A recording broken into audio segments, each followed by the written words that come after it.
isang magandang mga kalikasan po sa ating lahat. Ako nga pala si Big Sulaya Serapin. Ako po yung team leader. Nainatasan dito sa aming trabaho na ako po ang magiging sa inyo. Kaya bago po ang lahat, so ipapaliwanag ko lang po paano po yung nagiging experience po namin dito about sa water field na sa dam. Ito po yung proseso kung paano po ang pagtanim. Yan po yung ipapaliwanag ko sa inyo. Kasi ang pagtatanim po is hindi lang po basta tanim. Kumbaga, may tamang proseso po sa naging experience po namin dito sa water field na sa dam. Ngayon po, bago kasi magtatanim tayo, ito po yung tinatawag na 5x5. Bawat isang distan, 5. Tapos yung lapad niya, 5 din po. Kaya tinawag siya na 5x5. Yun yung strip muna tayo with staking.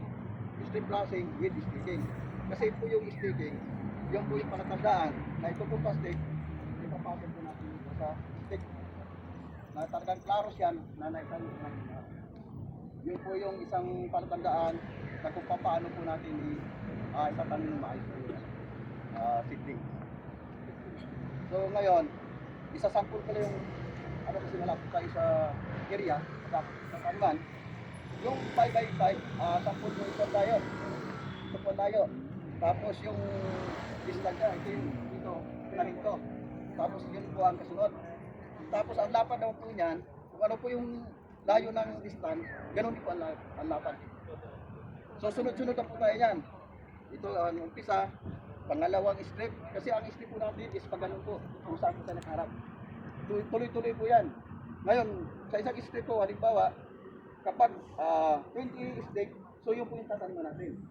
Nakadepende po kung ilang strip ang gagawin sa isang strip. Yun po yun. Kaya sa tamang proseso, isample ko lang po, kasi kaya may butang tayo at stick. Kasi sabi nga po ng karamihan, ang pinaka-species ay upang. So, pag nagtanim mo po tayo, tamang proseso, i-ano po natin. Kumbaga, isilin po natin. Masimasin po natin hanggang tumigas siya. Yung lupa po ang kailangan tumigas. Ano po ba ang purpose na kailangan tumigas siya patigasin? Masimasin natin. Ang purpose po kasi noon, para pag biyak po natin ang plastic, is hindi po mag-iiwalay ang ugat sa lupa. Kuha pa natin. Yes, sir, yes, sir. Sa ngayon po, bago po natin siya biyakin, hindi po nakatayo ha. Ibig sabihin, malapit po sa butas. Yun yung isang proseso kung bakit ba yung tayo tinatawag. Kasi pag pisil-pisil natin habang tumitigas na po, dito na po tayo, ihiga natin ng konti. Hindi yung ihiga, yung halaman na po ang ihiga ha. So pag biyak po natin, ayan po, bibiyakin po natin to. Ito po, ayan. So di ba? Yung iba nalalagtag kasi medyo ano siya. Kailangan talaga pisil-pisilin hanggang tumigas. So, yan. Ay, sorry. So, ito po yun, ang proseso. Yan, nakaganyan po siya. Tapos, pag naitanim na po natin, pantay lang po. Itong pinakaan niya, pantay lang po dito sa pinakaan po. Sabi, tabunan po natin. Pagtabon po, kailangan po natin isang medyo siksikin. Kasi bakit po natin siksikin? Para pag kalakasan ng ulan, hindi po siya mababaran. Kailangan po nakasiksik yung dito niya. Yun ang purpose kung bakit napakapakan mo natin. Ngayon po, pagkatapos natin, hindi okay na po. Papakan na po natin. So ang tubig, hindi na po papasok.